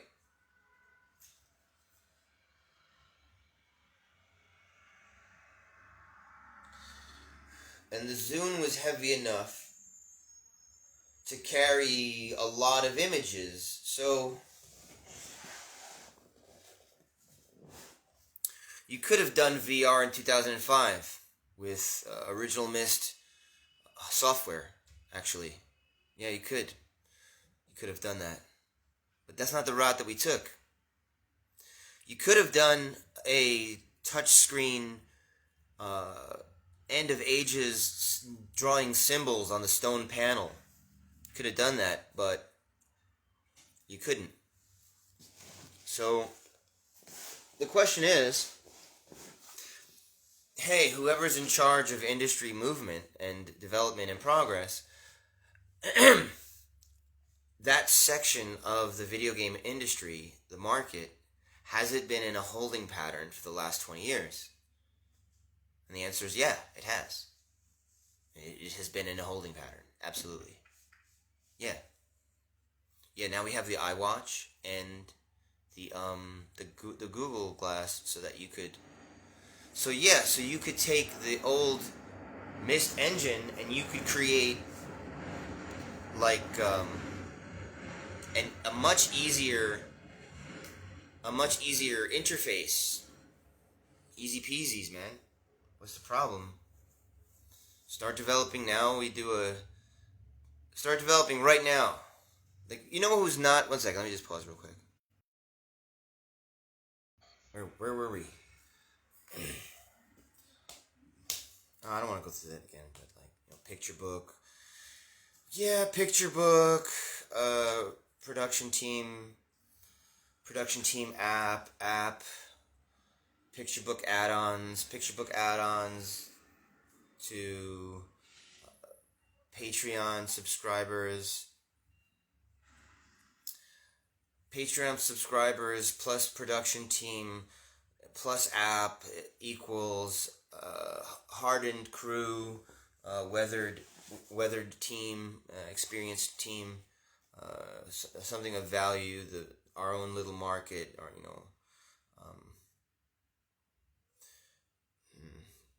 production team app, picture book, pause,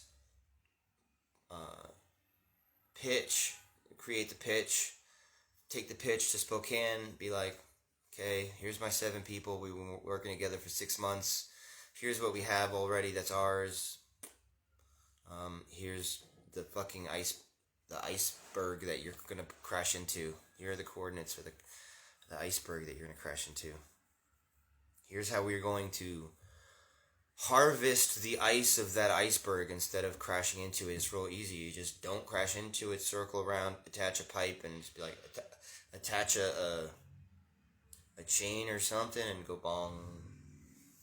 Ice.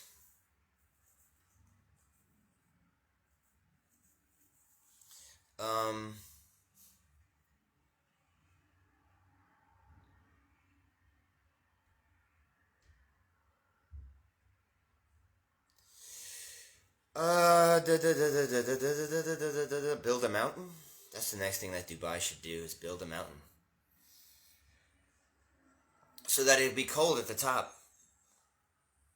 Like, build an entirely eco-friendly island mountain in the middle. Find a nice place where it'll be beneficial and not a horrible boondoggle. And then just create a gigantic mountain. I got a picture of it. Somebody designed that thing already. It doesn't look like a mountain. It looks like a giant seashell, a giant spiraling seashell thing.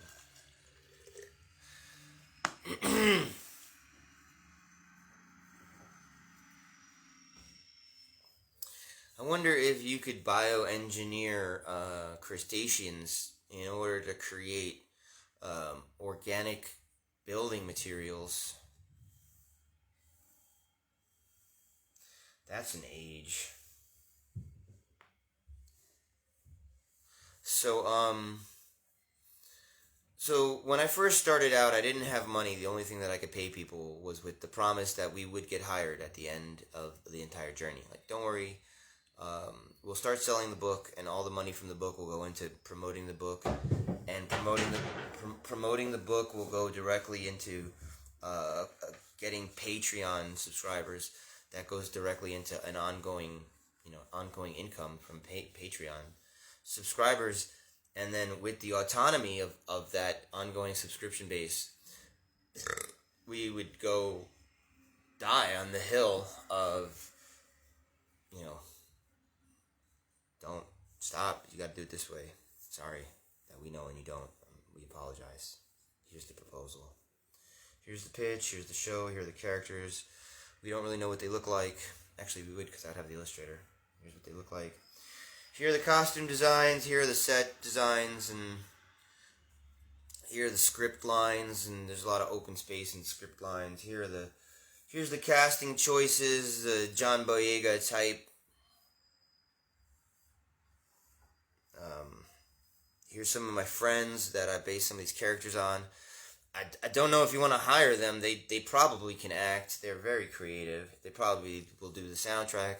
And probably by the time we get a picture book in the app, I'll be hiring some of these people to do soundtrack work, obviously. But it's so important that Sage be poor people. It's so important that Sage be poor people that you have characters show up and act like right now my door is sealed. I got like a barrier on the front door. I got to go out through the fire escape and go in through the side door, because the guy that I live with, if he breathes on me, I'll be sweating bullets and have fever and headaches for like 3 days.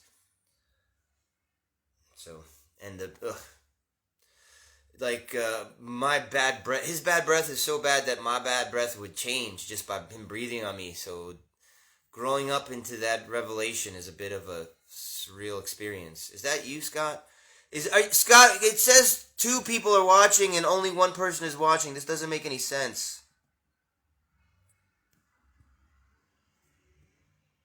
Watching, but and just they're not really watching. That's so tragic. Ay, that's so tragic. What was I saying before? Pricing out your fan base. What a way to go.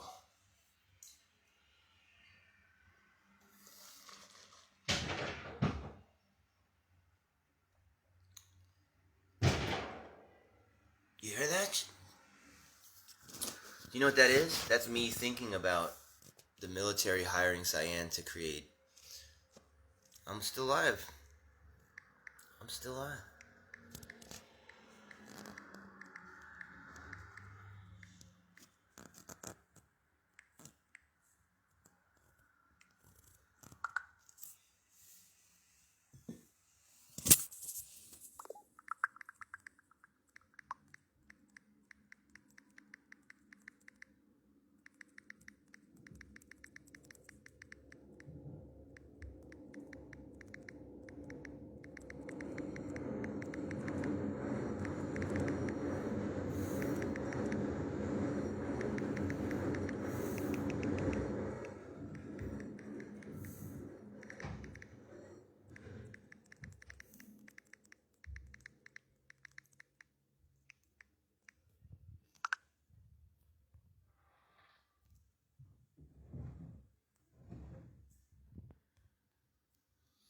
Okay.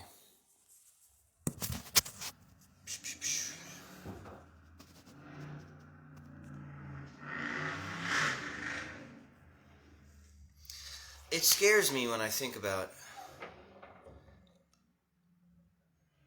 the way that the hardware and the software are in a sort of unknown harmony. Like when I think about when I think about especially the Nintendo portable consoles. When I think about how the DS did 3D graphics and did touchscreen control, and I think about how Real Mist can run on like the last DS, and it could do hand symbols. So that in theory, End of Ages could have been on the Nintendo DS, the last one, Pro, whatever it was called. And especially the Wii or the Wii U with the pad with the control panels and the touch screen. I'm pretty sure it had a touch screen, right? I don't remember, it was a long time ago, but and that the waving controls and the touch screen pad and you standing and the walking on the stairs thing. It's so weird how well that would synergize with an Uru game, but that it never did. It's so weird. I don't when I think and when I think about how the Zune could have run like Myst, it's just strange. Especially when I'm reading things like historical fiction, near history, historical science fiction, like what is it called? Ready Player One. Like Ready Player One takes place sort of in the 90s, actually, because it's infatuated with 80s movies culturally. So it's sort of like a 90s kids rewrite.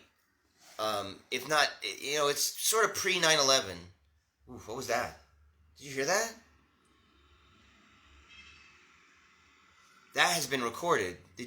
When I said pre 9/11, it was like a sound.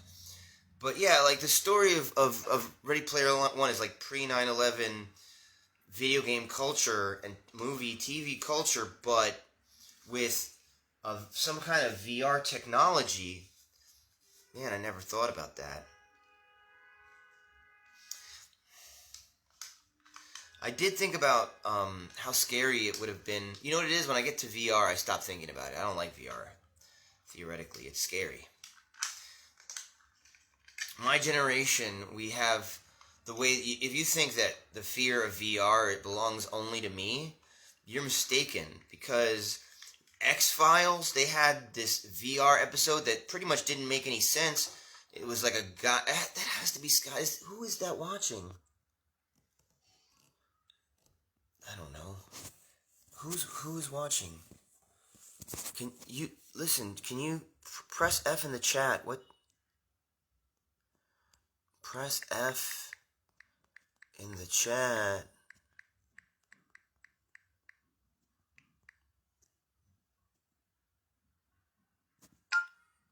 But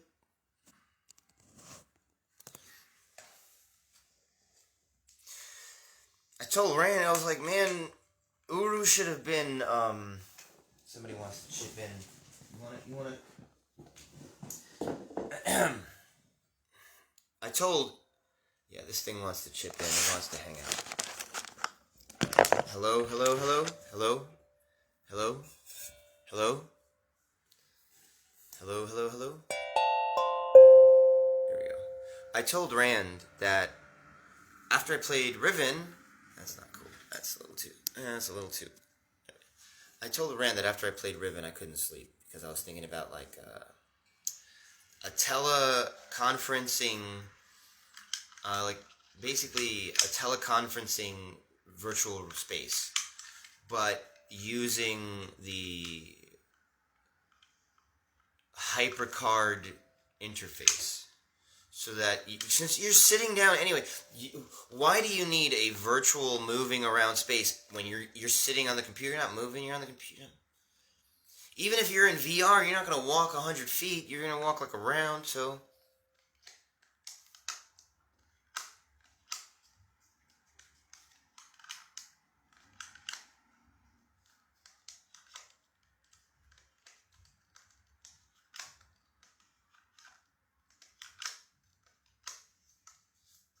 I found this is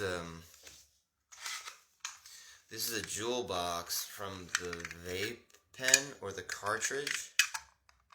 And if you don't know how to open it, it can be difficult, but once you do, it's like... And it was so nice, I kept it, and I found, this is... just words, like random words that I wrote down. Urban, individualist, ouch. Awkward, cliche, common red. The stage, nice, incredibly patient audience. EAUSHT, up.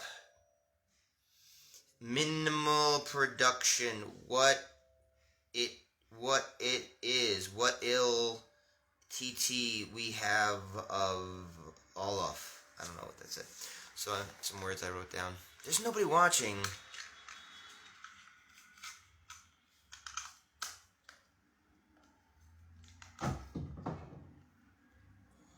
I just feel like taking a nap.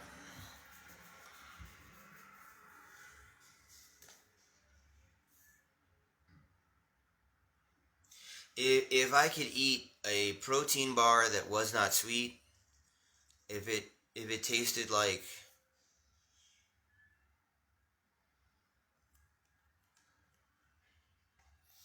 You know what's really good? The perfect protein, peanut protein bars in the refrigerated section of most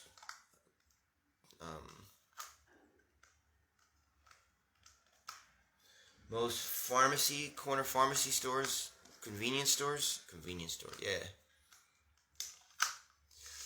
In the first refrigerated section in most convenience stores, you'll find a protein bar that will help you with hunger. But since that's not going to happen right now, let's go to the toothpicks. What are we going to do? We're going to draw, we're going to write, what are we going to write? There once was a man from Nantucket.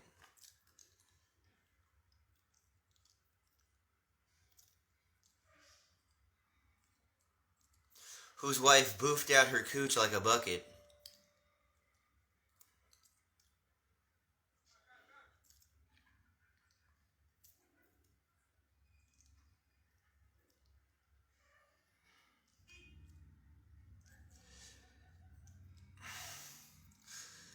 So that the Department of Ways and Means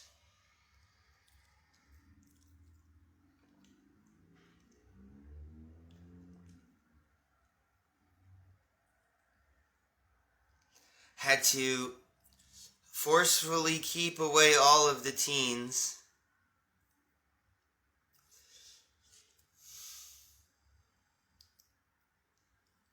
Because if they didn't have a very complex way of stopping them, everyone would bucket. Huh?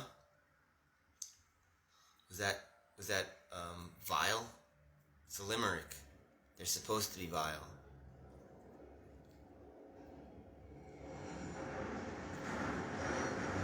I did it on purpose for the sake of the art of the construction of the rhyme. I hallucinated a very close perception of a woman's face, kind of like my mom, but not my mom, saying, "Oh, just shut up. Oh, just shut up." It was like real close. It's like a dream, but you're awake. It's like a sensation. It's very fast. I never had that kind of experience until I took the medicine. Now I have to deal with the reality. Now I have to deal with the revelation or realization that when I feel like the doctors are not doing the best for me, before I felt like I didn't know, and that I felt like I knew but I didn't know, and that if I told anyone that it would make it worse, and I thought that but I didn't know that. But now I know that they do not have what's good for me, and that I don't know if it helps to tell anyone, but I haven't yet. Like, I mean, what do you want from me? Like, I did not ever have hallucinatory experiences until I took the medicine, and now I do. Well, you want to grab me and force me to take the medicine more? Gee, you're so evil, huh? Wow, you're so evil. I told you. It's my stepmom. She evil. What am I supposed to draw? I don't have a right to express anything, do I? So why am I drawing?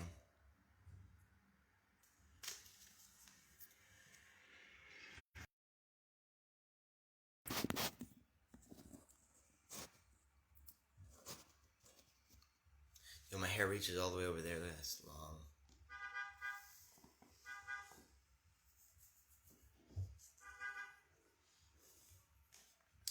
I don't want to like just start making lines and then find out what I'm drawing. I'd like to think of something and draw it. But I don't want to like draw something that I've already drawn.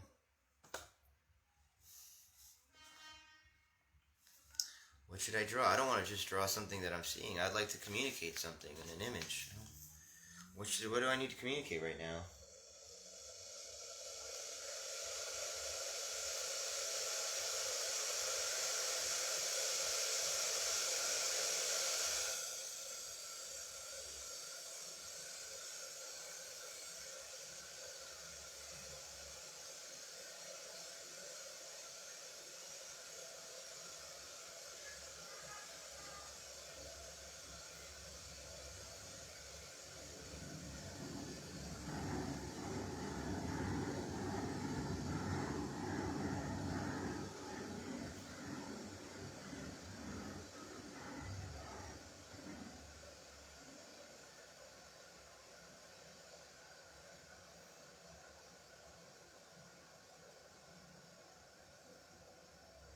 Yeah, this is what I was thinking of.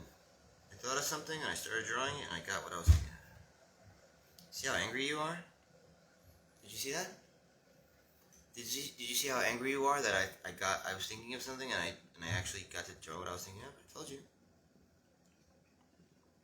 Do I have a right to communicate anything?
can't.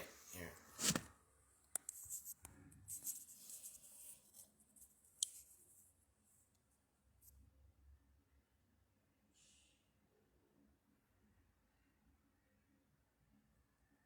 Who's watching?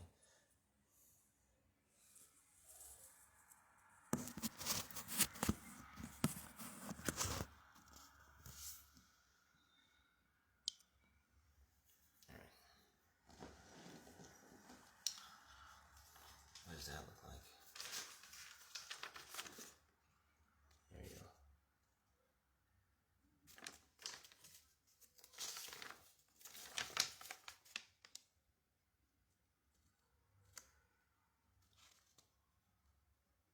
go. Okay.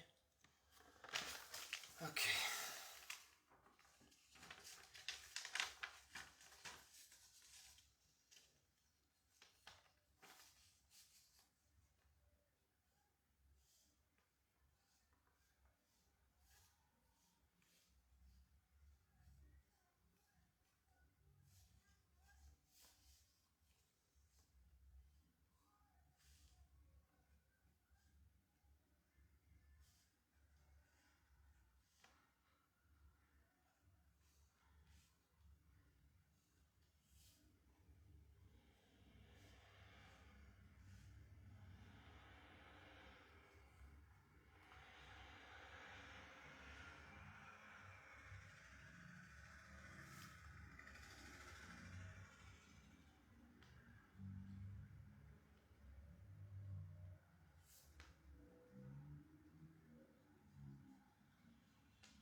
Page 1.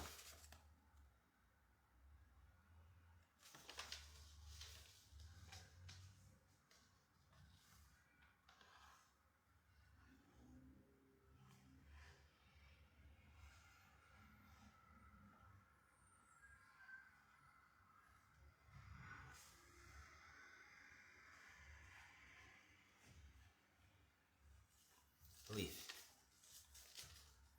Let me see if you can see this. Nope, that's a scary guy. Scary guy was gum. You see that? It's okay. Here, you know what we're gonna do this. You know what we're gonna do? We're gonna do this.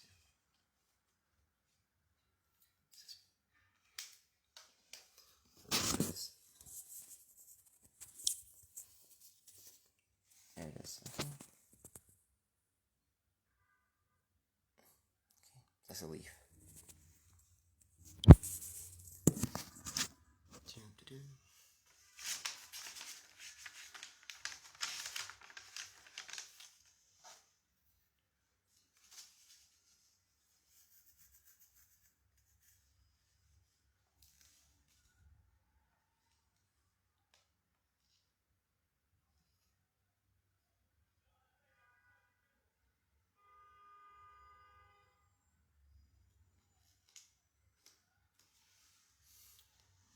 I drew a little hot water in the corner. See the page spread. I have a bit of a fast style of outline. So then this is a little messed up page, but we can go. Okay.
What does leaves taste like in water?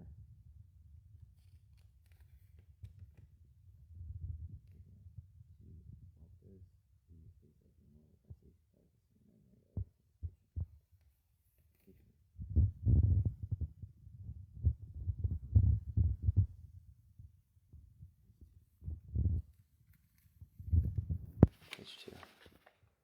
The see-through leaf that you can kind of see through. The kettle. The seep. And then the guy that I already drew before, but now he's drinking tea. Alright. There you go. Book done.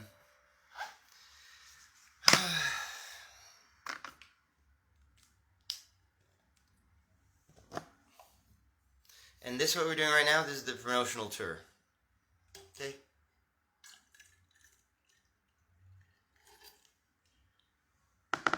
It's participation. It's participation experience. So there you go.